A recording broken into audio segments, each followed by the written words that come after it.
Puji nama Tuhan, sekarang tiba saatnya kita mau mendengarkan sebagian dari firman Tuhan. Mari kita mau datang dengan hati yang penuh sukacita, hati yang penuh rindu akan firman-Nya. Sebab kita telah ditebus oleh-Nya.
Ku nyanyi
telah menebus kami Tuhan.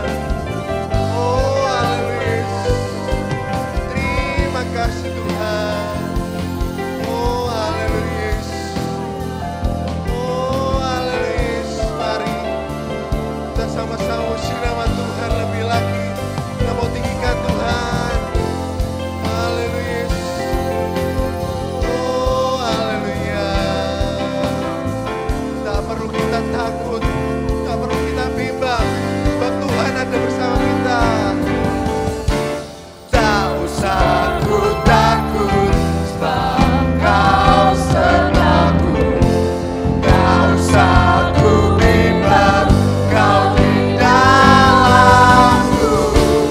Tak usah ku cemas, Kau pemimpinku. Saat ku lemah, Kau kuatku. Ku nyanyi haleluya.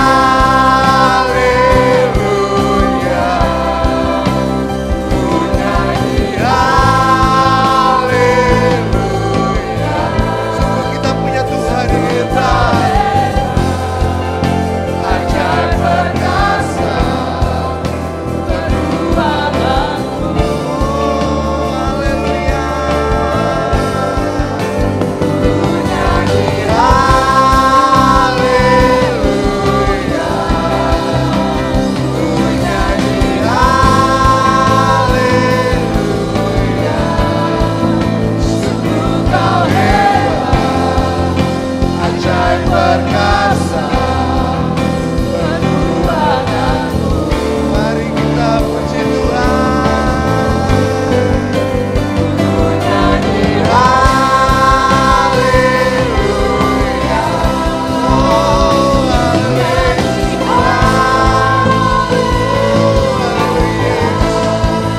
Sungguh Kau hebat, ajaib perkasa, penuh amanku. Oh haleluya.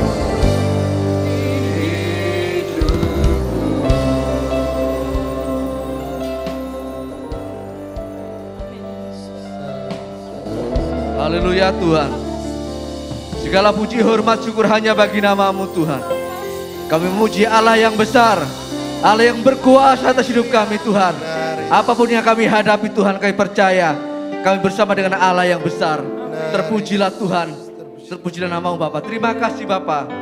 Kami sudah memuji, mempermuliakan nama-Mu Tuhan. Biarlah pujian penyembahan kami memuliakan nama-Mu Tuhan. Terpujilah nama-Mu Bapa. Dan sebentar lagi Tuhan, oh Tuhan, jemaat-Mu kami semua ingin mendengar firman-Mu Pak. Biarlah Engkau mengurapi hamba-Mu yang sedang sampaikan firman Tuhan. Biarlah pengurapan daripada Tuhan memberkati dan mengurapinya. Sehingga firman Tuhan itu menjadi kekuatan dalam hidup kami Tuhan. Sehingga kami pulang, kami boleh menjadi berkat Tuhan dalam hidup kami Bapa. Dan itu boleh menjadi modal kami dalam menghadapi kehidupan kami Tuhan. Terima kasih Bapak, terima kasih. Engkau menyertai, memberkati, menutup bungkus. Oh Tuhan, pemberitaan firman Tuhan. Sehingga firman ini, oh Tuhan, menjadi kekuatan dalam kehidupan kami. Terpujilah nama-Mu. Kami mengucap syukur kepada-Mu Bapa. Di dalam nama Tuhan Yesus Kristus, kami siap mendengarkan firman Tuhan. Haleluya. Amin. Amin. Puji Tuhan. Tuhan Yesus baik buat kita semua. Amin. Saya berdiri di hadapan anak-anak Tuhan, hamba-hamba Tuhan yang mengasihi Tuhan dan diberkati oleh Tuhan. Amin. Setiap kali di mana saja pergi ke satu apotik tertentu, masuk sudah tertulis, hati yang gembira adalah obat yang manjur. Apalagi masuk ke dalam gereja, semua bersuka cita. Ya, puji Tuhan. Saya mengajak kita semua sebelum kita masuk dalam perjamuan suci, bersekutu dengan tubuh dan darahnya, Roma pasal yang ke-5. Ayat yang ke-6 sampai ayat 10. Semua kita adalah anak-anak Tuhan tanpa kecuali. Ya, anak-anak dari Allah pencipta langit dan bumi. Heran ini. Roma 5 ayat 6. Saya membacanya demikian. Pada waktu kita masih lemah, Kristus telah mati untuk kita, orang-orang durhaka. pada waktu yang ditentukan oleh Allah. Sebab tidak mudah seorang mau mati untuk orang yang benar, tetapi mungkin untuk orang yang baik ada orang yang berani mati. Akan tetapi Allah menunjukkan kasih-Nya kepada kita oleh karena Kristus telah mati untuk kita ketika kita masih berdosa. Lebih-lebih karena kita sekarang telah dibenarkan oleh darah-Nya, kita pasti akan diselamatkan dari murka Allah. Sebab jikalau kita ketika masih seteru diperdamaikan dengan Allah oleh kematian anaknya, lebih-lebih kita yang sekarang telah diperdamaikan pasti akan diselamatkan oleh hidupnya. Semua bisa berkata amin. Ya, Bapak Ibu Saudara yang dikasihi Tuhan, berbeda dengan kebenaran firman Tuhan yang lain. Seringkali kita mendengar, mari kita mengenal Tuhan, mengenal Yesus secara pribadi. Sebab apa Bapak Ibu Saudara, pada saat Bapak Ibu Saudara dan saya mengenal Allah secara pribadi di dalam Yesus Kristus itu, maka kita menjadi jemaat, menjadi orang-orang percaya, orang-orang Kristen yang kuat, kata kitab Daniel. Jadi saudara-saudara, kita sering diajar, mari kenallah Tuhan, kenal secara pribadi. Maka kekristenan kita, saudara-saudara, akan kokoh seperti pohon yang ngoyot sampai ke dalam, yang sukar diombang-ambingkan, apalagi roboh. Seringkali juga kita mendengar, jangan hanya mengenal Allah, tapi baiklah kita dikenal oleh Allah. Galatia 4 ayat 9 berkata, kamu telah mengenal Allah, dan lebih baik lagi kalau kita dikenal. Sebab kata dikenal itu mempunyai arti diakui sebagai miliknya. Sehingga saudara-saudara dan saya dipertahankan. Ada saatnya pencobaan Tuhan izinkan datang bagi hidup saudara dan saya. Dan ketahuilah Tuhan selalu punya maksud yang baik. Namanya suci, bebas dari salah. Jadi apa saja yang kita alami seizin Tuhan, pasti maksudnya baik. Saudara-saudara dan saudara-saudara, Tuhan mau supaya kita mengenal Dia, tapi juga dikenal, diakui sebagai miliknya, sehingga waktu pencobaan dan lain sebagainya terjadi, karena kita miliknya, maka pencobaan-pencobaan yang kita alami tidak melebihi kekuatan kita. Amin. Saudara, Dia lihat kita miliknya, Dia pertahankan kita, saudara-saudara, Dia jaga, Dia lindungi, Dia simpan baik-baik. Saudara-saudara, apalagi ini bicara jauh ke depan sebagai miliknya, gereja sempurna, saudara dan saya akan disingkirkan ke padang gurun. Supaya apa? Supaya jauh dari mata si ular, naga tua itu, dari pemerintahan antikris yang akan datang. Kita diakui sebagai miliknya, kita dikenal oleh Dia. Alkitab juga mengajar supaya Bapak, Ibu, Saudara dan saya mengenal sesama manusia. Dalam hal ini kenallah suami masing-masing kita. Kenallah masing-masing istri, masing-masing orang tua anak. Saudara-saudara, Yesus ada di perjamuan Kana. Keluarga baru ini, saudara-saudara, undang Yesus. Tapi sekalipun ada Yesus, rumah tangga ini terancam kehabisan air anggur sukacita. Jadi ini gambaran jemaat, anak-anak Tuhan yang punya hidup nikah ribut terus, kacau, nggak ada sukacita, nggak ada anggur sukacita itu. Padahal ada Yesus. Apa yang salah ya? Saya percaya saudara-saudara, setelah Yesus ambil peran penting nomor 1, mengatasi kepala pemimpin pesta. Lalu yang kedua, setelah ada firman, Rumah tangga ini menjadi rumah tangga yang unik. Sebab dari manis datang kepada manis. Lebih lagi, semakin manis rumah tangga jemaat Kristen. Amin. Tapi kenapa ribut? Sebab tidak ada firman. Firman Tuhan mengajar kita untuk saling mengerti. Rumah dibangun dengan hikmat, diperkuat dengan pengetahuan, dan diisi dengan pengertian. Kalau suami istri nggak mau saling ngerti, ya ribut terus, saudara. Nggak ada yang mau ngalah, semua mau menang sendiri. Nah, Bapak Ibu sudah diajar oleh firman untuk mengenal sesama. Dalam hal ini suami, mengenal istri, anak-anak, kenallah papa mama. Kerja banting tulang, sungguh-sungguh. Di antara mereka sembunyikanlah lapar. Seringkali harus tahan sesuatu untuk dirinya sendiri demi sekolahkan, kuliahkan anak. Kenal. Kalian pasti menjadi anak-anak yang berbakti. Katakan amin anak-anak. Ya, saudara-saudara, kita diajar untuk mengenal. Tetapi dari Roma 5 ayat 6 sampai 8. Tuhan juga mengajak Bapak Ibu Saudara dan saya mengenal diri sendiri. Mengenal tiap-tiap kita, saudara-saudara. Jangan tidak ada yang tidak mengenal diri sendiri. Kenal Allah, sudah dikenal Allah sehingga Bapak Ibu Saudara dan saya menjadi anak-anak Tuhan yang melayani, yang sungguh-sungguh, sudah saya yang on fire di dalam Tuhan, luar biasa, bagus sekali. Tetapi Roma 5 ayat 6 sampai 10, firman Tuhan mengajak kita untuk kita masing-masing mengenal siapa kita. Dan ini penting Bapak Ibu Saudara. Mari kita membaca ayat 1 karena waktu kita masih lemah. Waktu kita masih sakit. Saudara-saudara, terjemahan lain juga berkata waktu kita tidak berdaya, tidak punya kekuatan. Waktu kita sedang sakit, tidak punya kekuatan. Tidak punya kekuatan apa? Tidak punya kekuatan untuk menyenangkan hati Allah.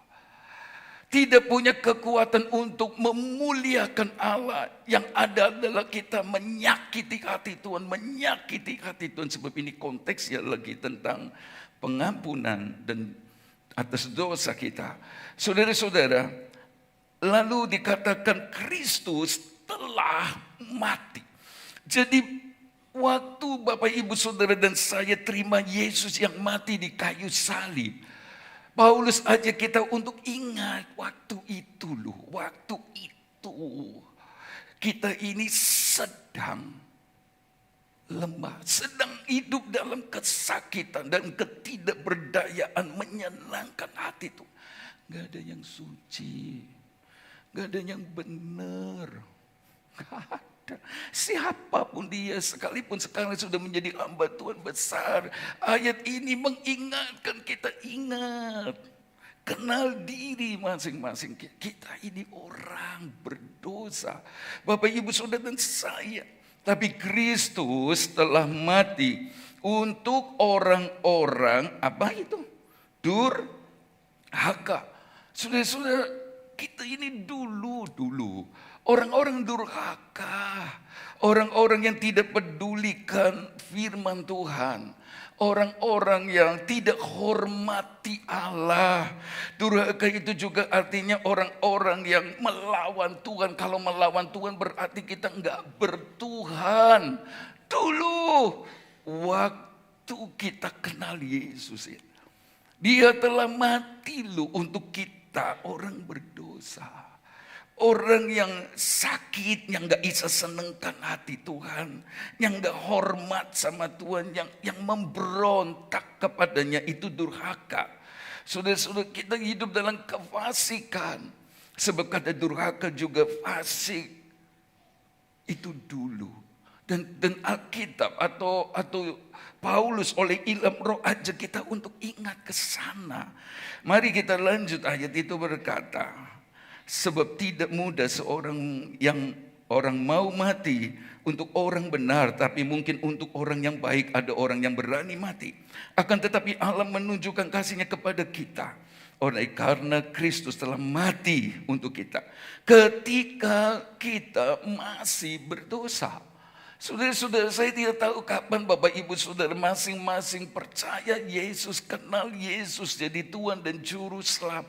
Tapi yang saya tahu, Bapak Ibu Saudara, juga saya waktu kita kenal Yesus yang sudah mati di kayu salib mengampuni dosa. Dia kan Allah 100%. Menjelma menjadi manusia 100% dan itu tidak sukar. Allah bisa buat apa saja. Kenapa? Supaya dia bisa mati. Sebab Allah roh gak bisa mati. Jadi dia harus menjadi manusia supaya bisa mati. Tumpahkan darah. Ibrani 9 ayat 22. Sebab tanpa penumpahan darah tidak ada pengampunan dosa. Jadi pada waktu kita percaya Yesus yang berkata, akulah jalan, kebenaran dan hidup itu. Bapak Ibu Saudara dan saya lagi berdosa. Kita sedang berdosa waktu itu. Lebih-lebih karena sekarang telah dibenarkan. Berarti dulu kita enggak benar. Mari kenal pribadi masing-masing kita. Jangan lihat orang dulu. Jangan lihat. Lihat kita ini orang berdosa. Oleh darahnya kita pasti akan diselamatkan dari murka Allah. Terima kasih. Sebab jikalau kita masih seteru, masih jadi musuh Allah. Diperdamaikan dengan Allah oleh kematiannya. Kematian anaknya, lebih-lebih kita yang sekarang telah diperdamaikan. Pasti akan diselamatkan oleh darahnya. Jadi kita ini pada waktu percaya. Saudara-saudara, Yesus sudah mati.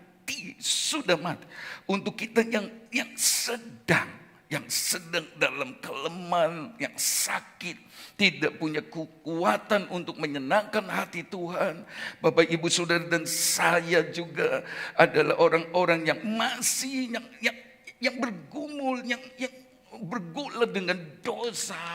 Itu Bapak Ibu Saudara dan saya juga, kita masih seteru, kita masih musuh Allah. Tapi kemudian oleh karena kasih karunia Allah, Yesus mati disalibkan itu untuk Bapak Ibu Saudara dan saya. Amin. Amin. Kalau ada yang belum terima Yesus sebagai Tuhan dan Juru Selamat, saya mau sampaikan kabar baik ini. Dia mati untuk memperdamaikan kita, orang-orang berdosa, dengan Allah yang Maha Suci. Dia ada di tengah-tengah saudara-saudara untuk pegang tangan Bapa dan pegang tangan. Kita menjadi orang-orang yang punya pengharapan apabila kematian datang sewaktu-waktu. Sebab kita nggak tahu kan kapan kematian datang. Jangan bilang umur masih muda. Jangan. Bahkan bayi baru 2 tahun. Baru 10 tahun. Kalau kematian datang sewaktu-waktu, mau pagi, mau siang, mau malam, mau dini hari, baik di rumah, di luar rumah, lagi kerja, bahkan isu mati loh saudara-saudara. Tapi kita yang percaya Yesus, kita beroleh hidup yang kekal. Katakan amin. Nah saudara-saudara, kita mesti mengenal diri. Mengenal diri seperti Paulus. Saudara-saudara, saya orang berdosa. Bahkan dalam 1 Timotius 1 ayat 15, ayat itu berkata begini, perkataan ini benar dan patut diterima sepenuhnya. Kristus Yesus datang ke dunia untuk menyelamatkan orang berdosa. Dan di antara mereka, akulah yang paling berdosa. Saudara-saudara, dia sebutkan berita ini benar dan patut dipercaya. Sungguh dulu aku penganiaya jemaat, aku pembenci, aku penyimpan kepahitan sama orang percaya dan lain sebagainya. Saya pembunuh, saya garang. Dan dia berkata, Kristus Yesus datang ke dunia untuk menyelamatkan orang berdosa. Dan di antara mereka, akulah yang paling berdosa. Saya kepengin semua Bapak Ibu Saudara dan saya selalu berkata seperti Paulus. Sekalipun dosa kita sudah dihapuskan dan dia melupakan sejauh timur dan barat. Dia buang ke tubir laut. Tapi tolong, tidak salah kalau saudara dan saya pun masih bisa berkata.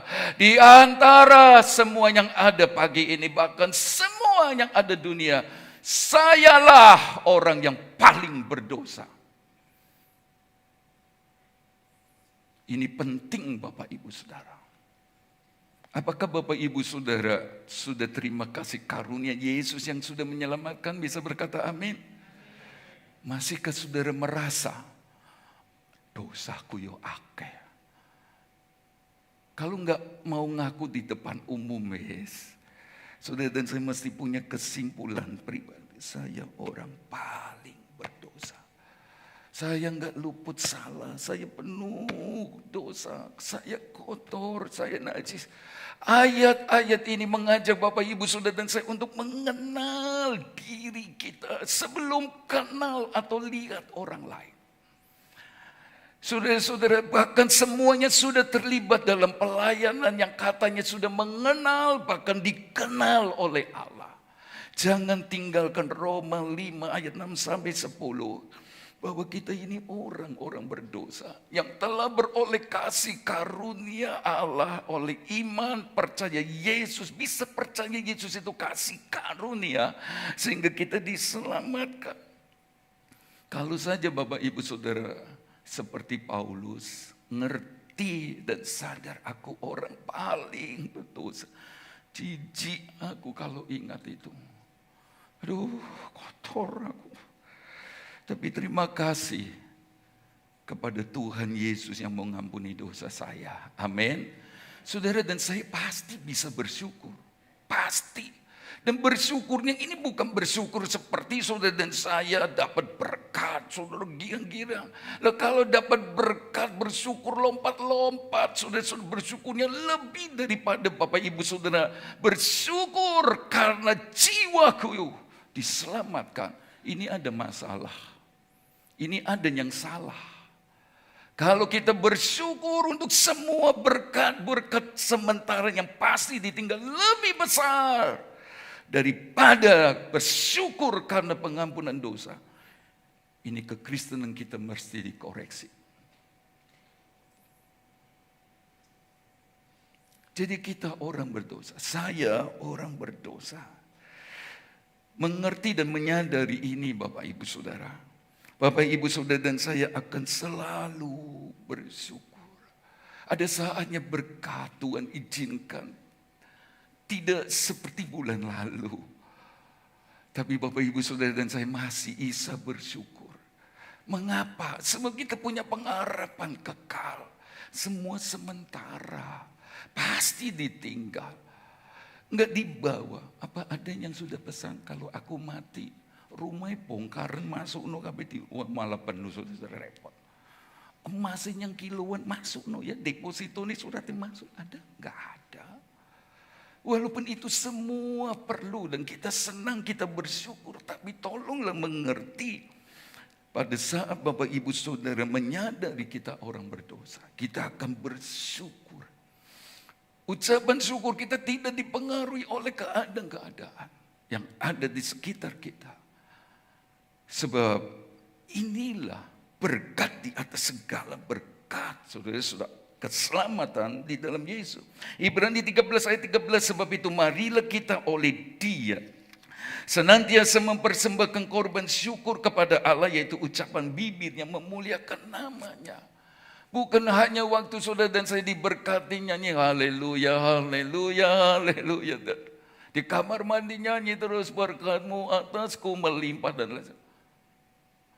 Tapi Bapak Ibu waktu sadar saya orang paling berdosa. Tapi oleh kasih karunia Allah saya diselamatkan oleh iman kepada korban Yesus salib. Kekristenan kita bukan Kristen yang loyo. Kekristenan kita adalah kekristenan yang bergairah. Pelayanan kita pun pelayanan yang all out. Yang sungguh-sungguh. Kenapa? Dia sudah jadi pengganti. Korban pengganti buat kita. Saudara-saudara, bukan hanya bersyukur. Bukan cuma dengan ucapan bibir. Tetapi Bapak Ibu Saudara dan saya yang mengerti, menyadari bahwa saya orang berdosa. Dan bolehlah saya sebut saya orang paling berdosa. Kita ini seperti Simon yang digambarkan Tuhan Yesus waktu Yesus makan bersama dengan pemungut cukai ini. Saudara-saudara, orang pada ngerasani. Orang gak lihat diri sendiri berdosa, cuma lihat Simon. Nah ini repot. Waktu lihat Yesus sama pemungut cukai orang berdosa, mereka mau kasaku. Gak mau lihat diri. Orang gak mau lihat diri, kita akan berkata begitu. Saudara-saudara, lalu mereka berkata, ya Yesus sama orang berdosa. Tapi Yesus ngerti, Tuhan tahu semua. Lalu dia berkata kepada Petrus, ada 2 orang berhutang. Satu 500 dinar, satu lagi berapa menurut Lukas pasal 7? Berapa? 50 dinar. Akeh mana utang 500 dinar sama 50 dinar? Banyak mana? 500. Nah Tuhan berkata, karena gak bisa bayar dua-duanya, maka dibebaskan. Saudara-saudara, Yesus bertanya, siapakah di antara orang ini yang lebih mengasihi? Petrus berkata, ya orang yang berhutang banyak, 500 dinar. Demikian juga Bapak Ibu Saudara. Kalau kita merasa orang paling berdosa, kita gak usah lihat yang lain dulu. Saudara-saudara, seperti Paulus, aku orang paling berdosa. Utangnya seperti orang yang utang 500 dinar gak bisa bayar, lalu dihapuskan. Dia akan lebih mengasihi Tuhan. Gak heran saudara-saudara, Paulus lakukan apa saja.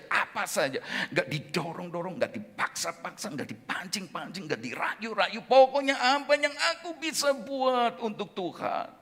Sebagai balas walaupun gak bisa terbalas. Saya mau buat apa saja untuk Tuhan. Lebih lagi, itulah sebabnya oleh karena kasih karunia Allah aku ada sebagaimana aku ada. Dan kasih karunia Allah itu tak biarkan, aku gak biarkan percuma.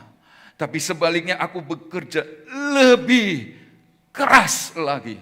Coba lihat, orang yang menyadari bahwa kita ini orang berdosa. Saya, Bapak Ibu Saudara semua, kita ini waktu masih dalam dosa, Tuhan mau datang sama kita.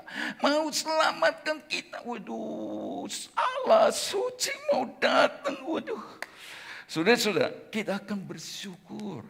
Bapak Ibu Saudara dan saya juga akan mengasihi dia lebih.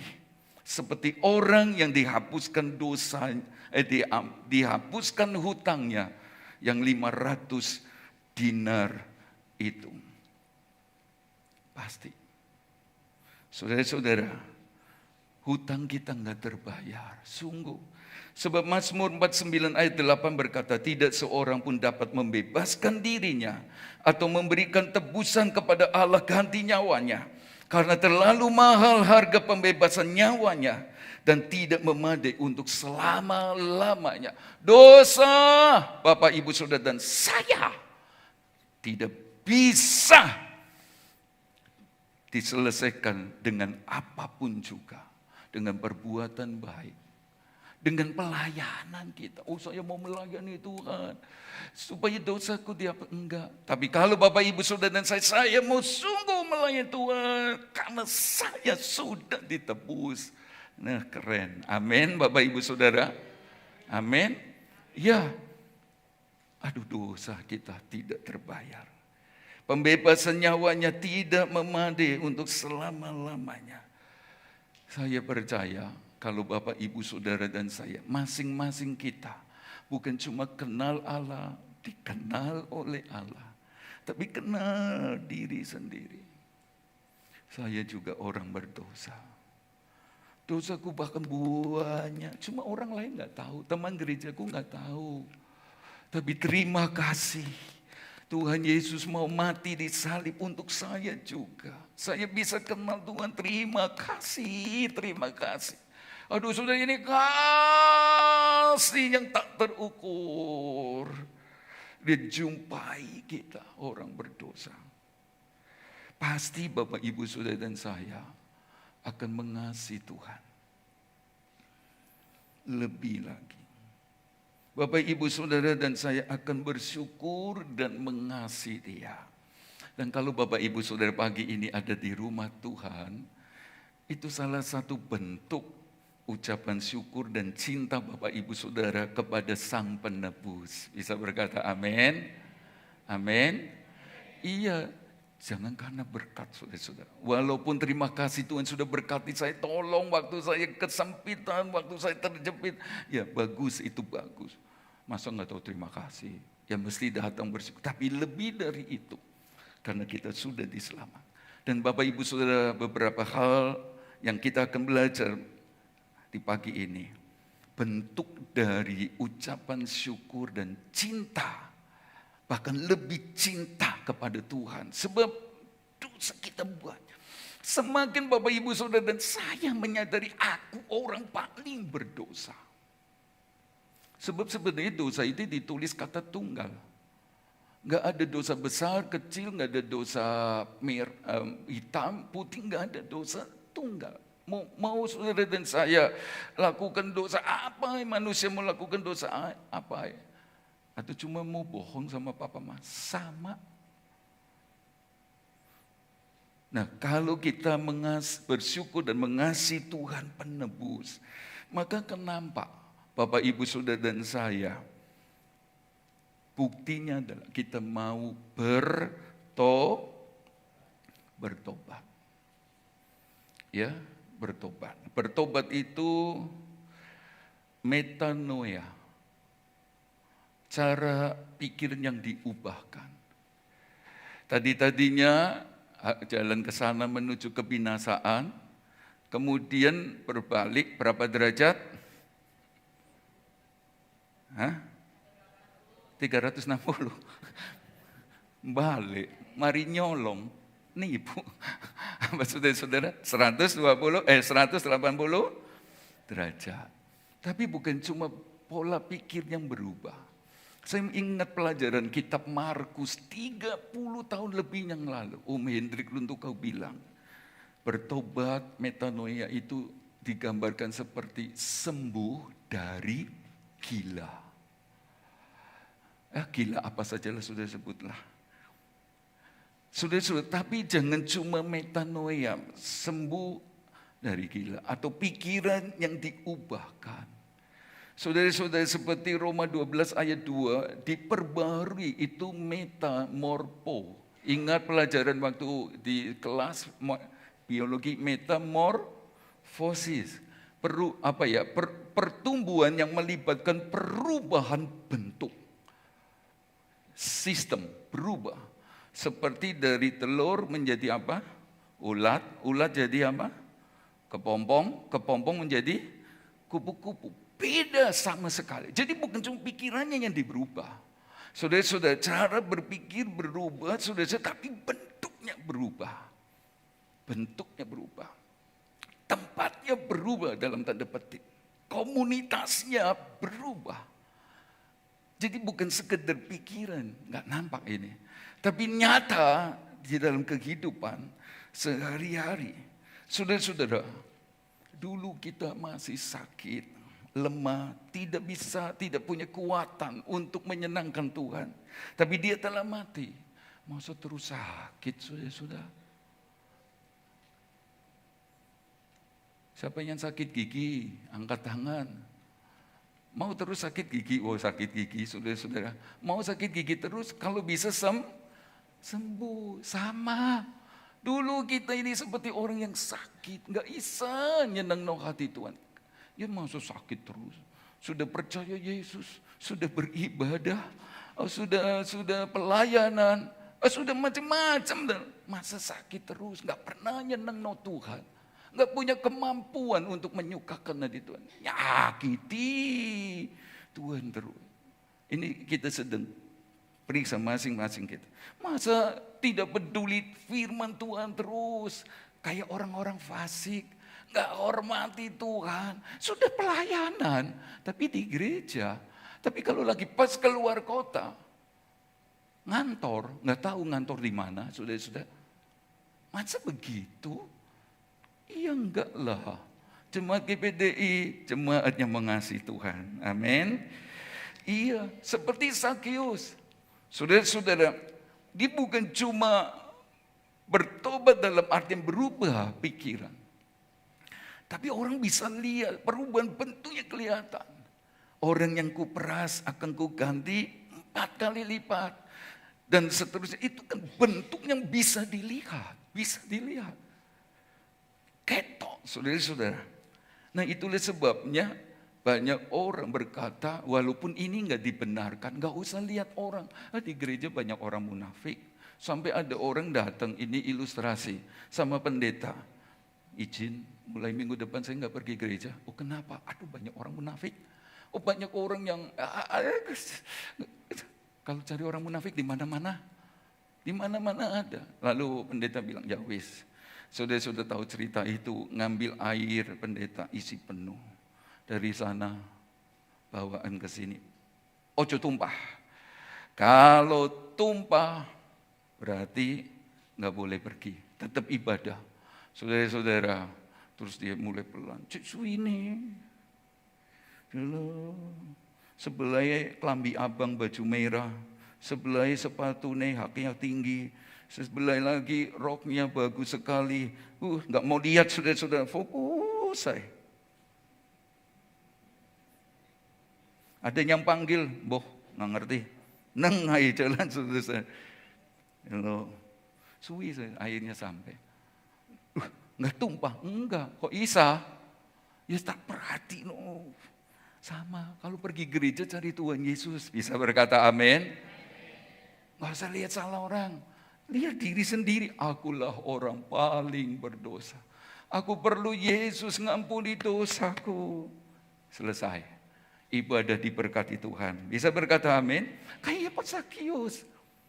Orang yang bersyukur dan yang mengasihi Tuhan lebih lagi, saudara-saudara. Dia nampak pertobatannya. Dia enggak terus-terusan nyakiti Tuhan. Dia berdoa, Tuhan Roh Kudus tolong saya. Saya mau benar-benar hidup baru. Saya benar-benar mau hidup dan menyenangkan hati Tuhan. Saya capek dengan dosa. Saya capek hidup menyakiti hatimu. Saya mau rubah Tuhan. Tolong saya.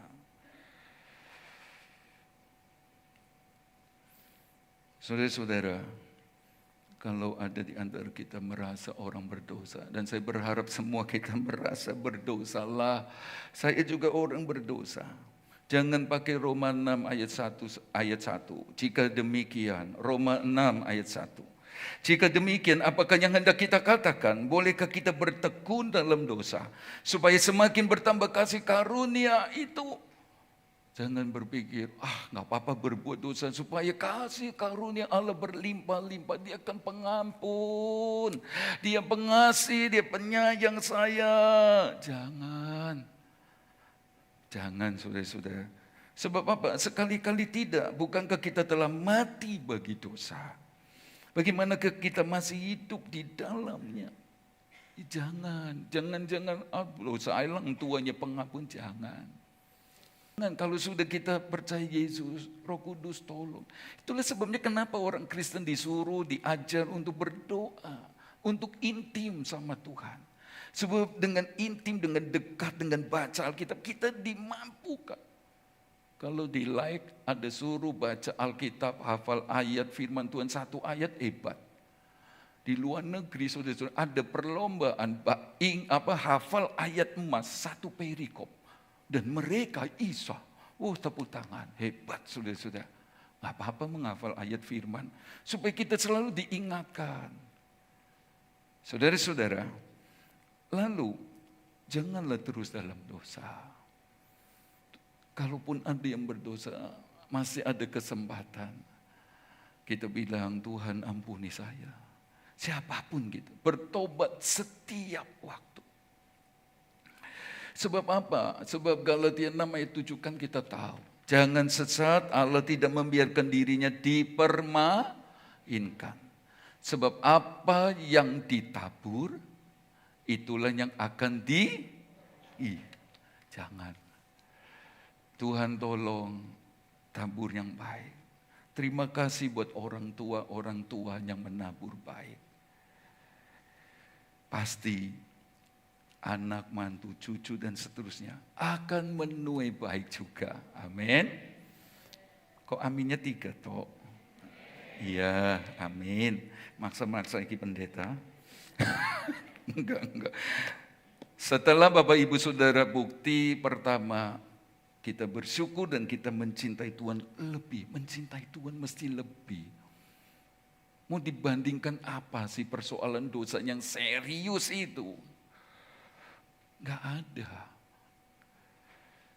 Jadi gak ada lah sebenarnya ucapan tertinggi, cinta lebih tinggi alasannya. Kecuali karena kita telah terima pengampunan. Jadi saudara-saudara kenal diri. Saya orang berdosa. Berikutnya saudara-saudara, setelah Paulus bicara tentang pengampunan kepada jemaat Efesus pasal yang kedua khususnya ayat 8 sampai 10, kamu diselamatkan karena kasih karunia oleh iman. Itu bukan perbuatanmu, itu bukan usahamu, itu pemberian Allah, kata Efesus 2 ayat 8 dan 9. Ayat 10 berkata bahwa kita ini buatan Allah. Kata buatan itu adalah hasil karya miliknya. Hasil karya Allah yang istimewa. Lalu ayat itu berkata, itu sebabnya mari lakukan yang baik. Jadi karena kita ini buatan Allah, diciptakan dalam Kristus Yesus untuk melakukan pekerjaan baik yang dipersiapkan Allah sebelumnya. Ia mau kita hidup di dalam.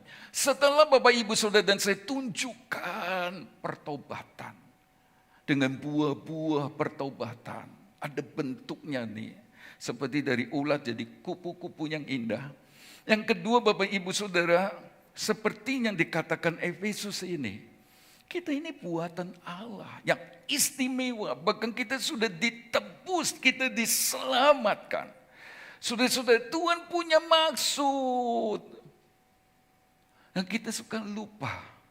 Saudara-saudara, kita memanfaatkan Allah untuk menggenapi rencana-rencana kita di dalam dunia.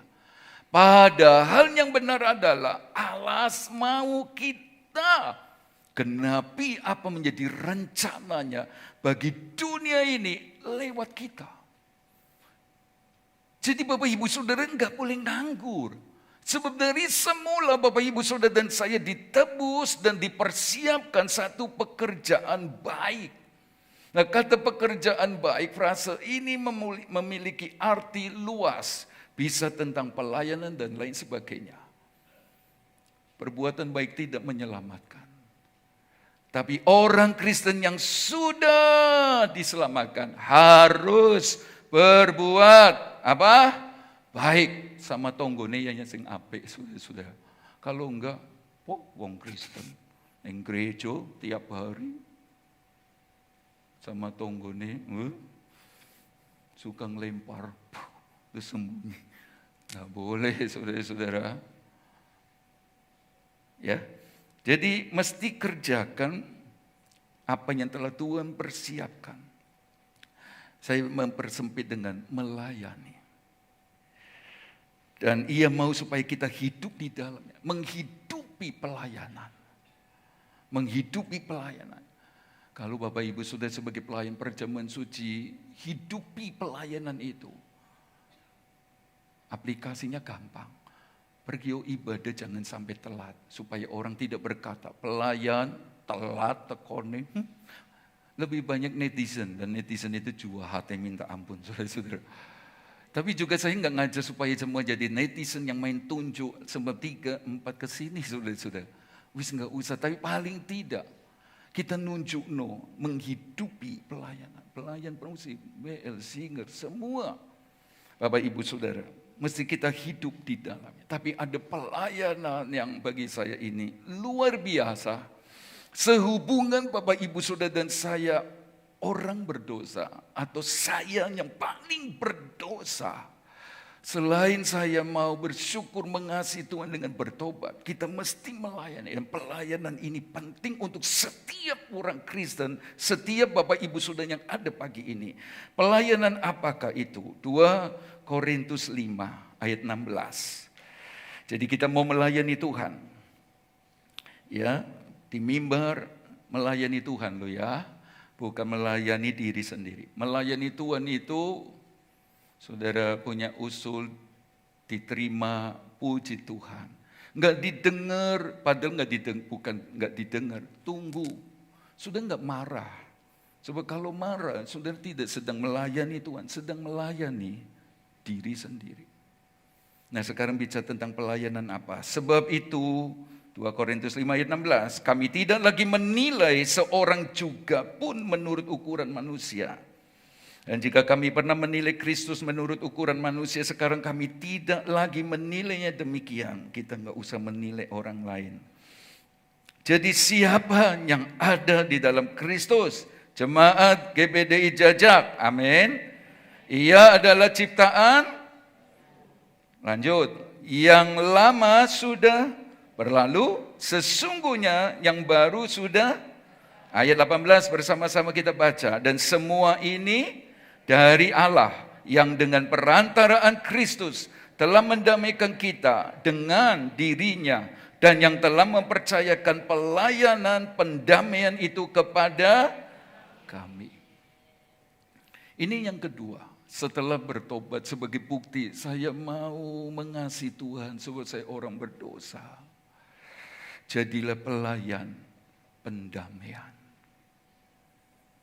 Saudara-saudara, kita mesti bawa pelayanan ini. Saya ini orang paling berdosa waktu Tuhan mau mati buat saya. Sudah mati buat saya, orang paling berdosa. Terima kasih Tuhan. Saudara dan saya mestinya jadi pelayan pendamaian. Pada waktu kita ngerti ada kepercayaan kepada kita dari Tuhan yang Maha Besar, yaitu pelayanan pendamaian. Tidak ada waktu dan ruang untuk kita menilai, menghakimi orang lainnya. Tidak ada. Walaupun memang saudara-saudara mata melihat, telinga mendengar, kecenderungan kita terpengaruhi, ternodai dan tercemar untuk menilai dan menghakimi orang berdosa. Kita lupa, kita juga orang berdosa. Nah, itulah sebabnya jadilah pelayan pendamaian. Kalau kita nggak punya pengertian ini, saudara dan saya akan menjadi kelompok eksklusif. Kita malah ngecap, oh orang berdosa, singkirno, oh orang berdosa, stop ojo deket. Kita jadi benci sama orang berdosa. Benar, Yesus benci sama dosa, tapi dia mengasihi orang berdosa. Bisa berkata amin? Karena itu sudah jangan sibuk dengan yang lain. Jangan sibuk dengan hanya mengenal dan bagaimana dikenal Tuhan. Tapi kenal lo diri sendiri. Semua kita tanpa kecuali yang sudah pelayanan apalagi. Saudara-saudara, saya mesti kita semua ingat dosaku 500 dinar. Bisa-bisa orang lain itu cuma 50 dinar. Dosaku lebih banyak. Dimana lebih sedikit, 50 dinar. Jadi daripada kita ini nanti ditertawakan Tuhan, apa enggak lebih baik setelah terima kasih karunia, Saya diampuni dosa. Duh, siapa saya najis, kotor, malu, ingat itu. Aduh. Saya mau jadi pelayan pendamai. Jadi bukan jadi pelayan pengacau yang membawa kekacauan, yang membuat orang ikut berdosa. Bukan lo ya. Yang mempengaruhi orang yang sudah baik jadi nggak lebih baik. Salah itu. Boleh itu. Boleh. Jadi pelayan pendamaian, saudara-saudara. Bukankah Allah di perjanjian lama? Kita memang tidak hidup di perjanjian lama. Tapi kalau Alkitab termasuk perjanjian lama, apa yang diilhamkan Allah, dinafasi Allah, berguna. Allah suka bilang. Di Ulangan 15, contohnya ayat 15. Dia suka berkata begini. Haruslah engkau ingat bahwa engkau pun dahulu budak di tanah Mesir, dan engkau telah ditebus Tuhan Allahmu. Itulah sebabnya aku memberi perintah ini kepadamu. Tuhan selalu ingat, Tuhan suka ingatkan. Kamu dulu pengerja, jadi saya bisa memperlakukan diri menghadapi pengerja, saudara-saudara.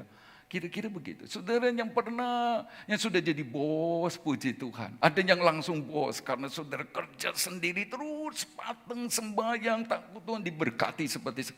Tapi tidak sedikit yang mulai dari bawah. Jadi karyawan di bawah otoritas lain, saudara ngerasa waktu jadi pelayan dulu. Orang bawah dibentak-bentak, diperlakukan.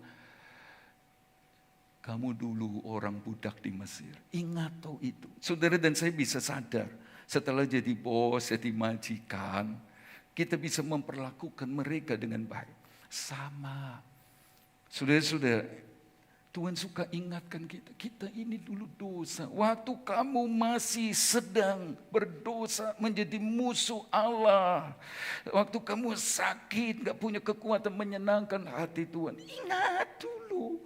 Waktu ingat dulu saudara-saudara, ya kita akan memiliki belas kasihan kepada mereka yang belum kenal Tuhan. Saya tidak tahu kalau setiap kita melakukan firman ini. Tapi yang saya percaya kegerakan rohani besar-besaran terjadi. Tidak ada penghalang pintu masuk. Orang datang ke gereja. Sebab mereka berkata, seperti saya dulu berdosa dan masih juga bisa dosa. Orang-orang berdosa akan Tuhan kirim ke GPDI Jajab. Amin. Stop merasa benar. Sebab kita sudah dibenarkan. Berarti kita dulu orang gak benar di mata Tuhan. Bapak Ibu Saudara, dalam Matius 18 nanti Bapak Ibu sudah baca di rumah ayat 21 sampai 35 diceritakan juga tentang ada orang berhutang 10.000 talenta. 1 talenta sama dengan 6.000 dinar. Kalau 10.000 talenta berarti 60 juta dinar.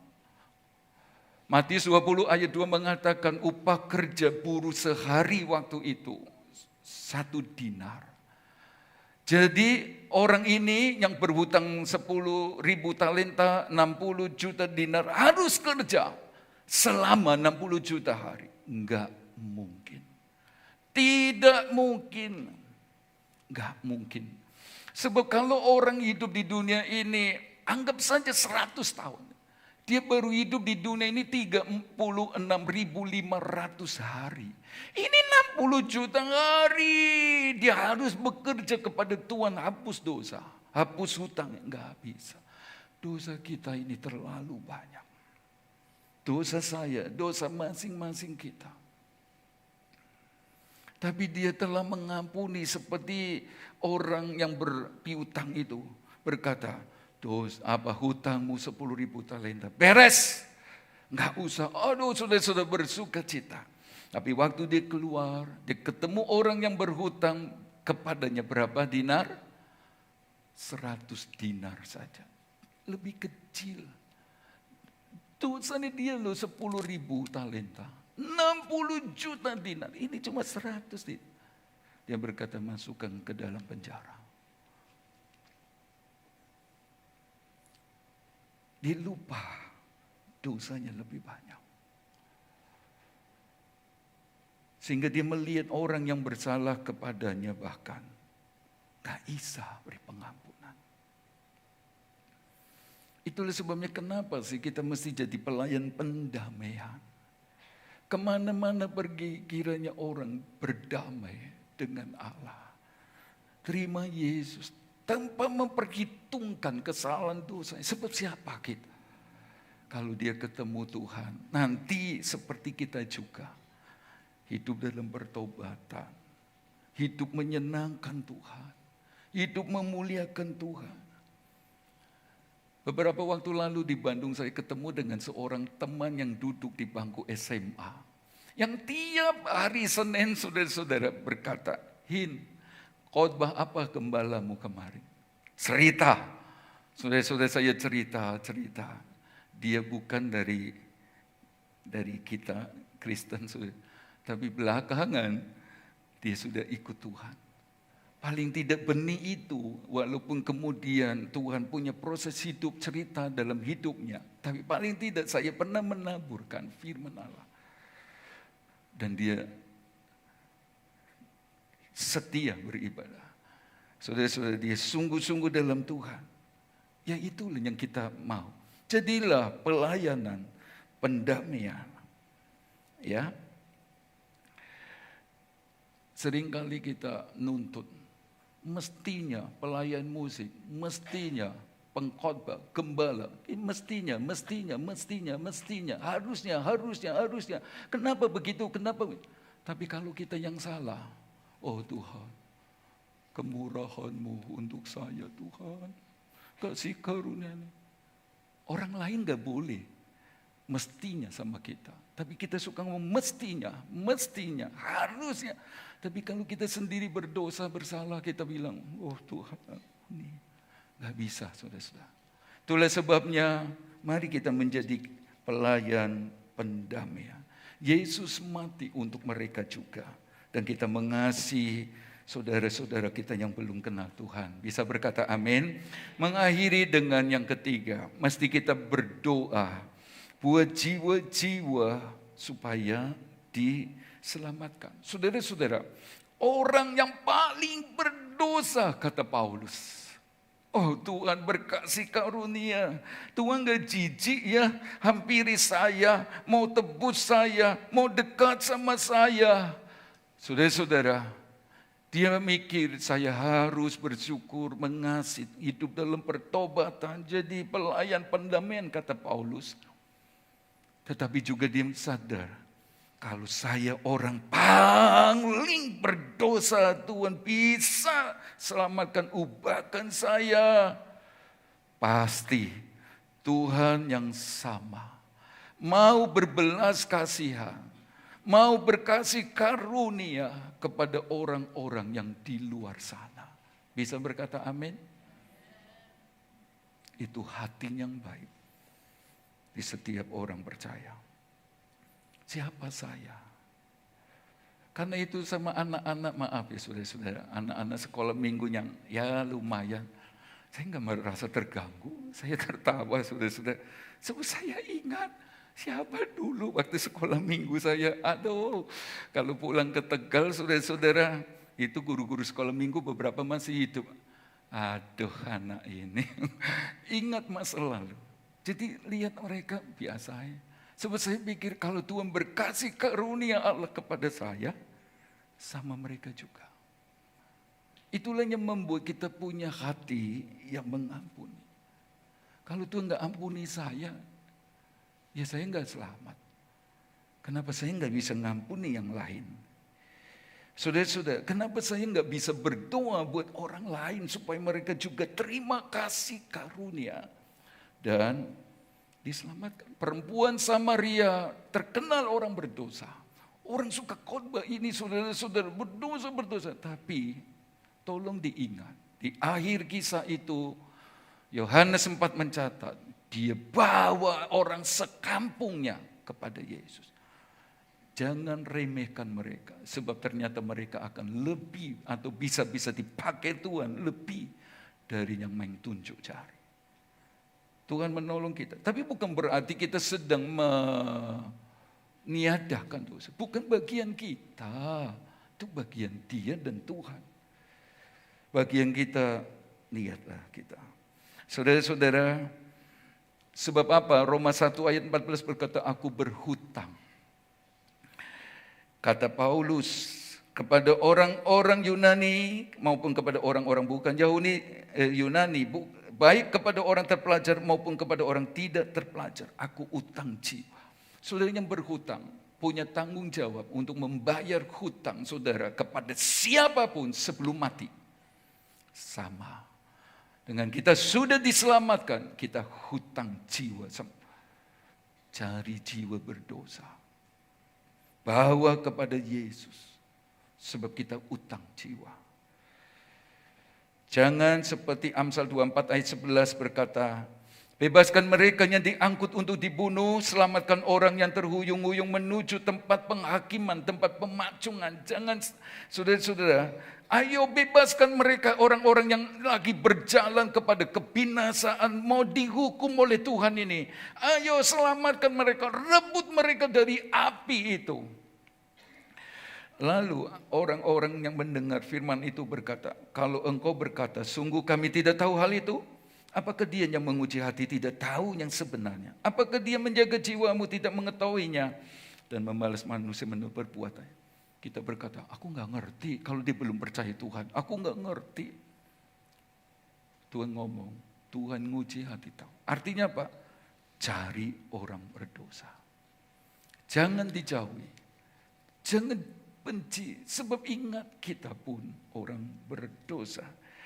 Dan Tuhan sedang mencari orang-orang yang mau mendirikan tembok untuk mempertahankan supaya Jajah dan sekitarnya, desa-desa, kota-kota di mana Bapak Ibu Saudara tinggal, jangan sampai dibinasakan, kata Yeskel 22 ayat 30. Tapi supaya semua orang diselamatkan.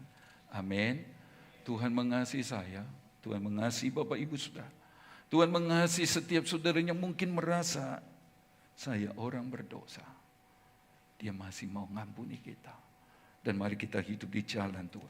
Gereja ini gereja untuk orang berdosa. Sebab bukan orang sehat yang memerlukan tabib, tapi orang sakit. Tuhan cari yang terhilang supaya diselamatkan. Datang ada Yesus yang mau mengampuni. Inilah bengkel sekaligus persiapan menjadi tentara Kristus yang heran. Amin. Ada nyanyian berkata, Yesus ku cinta kau.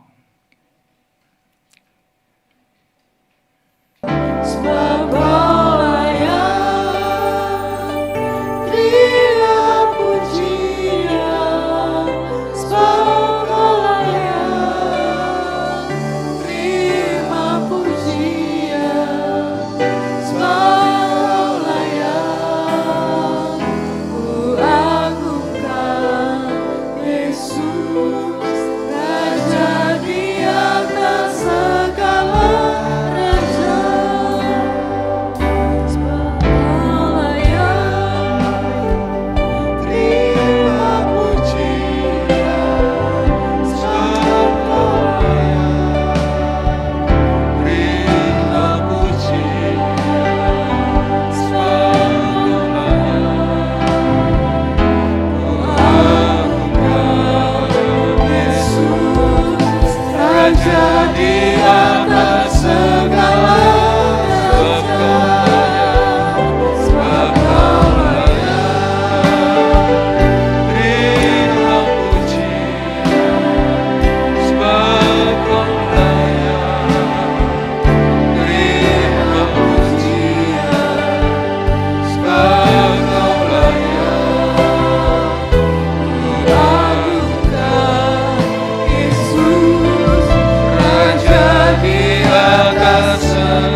Kami bersyukur Tuhan Haleluya, pagi hari Tuhan. ini kalau kami boleh kembali mendengar firman-Mu Tuhan.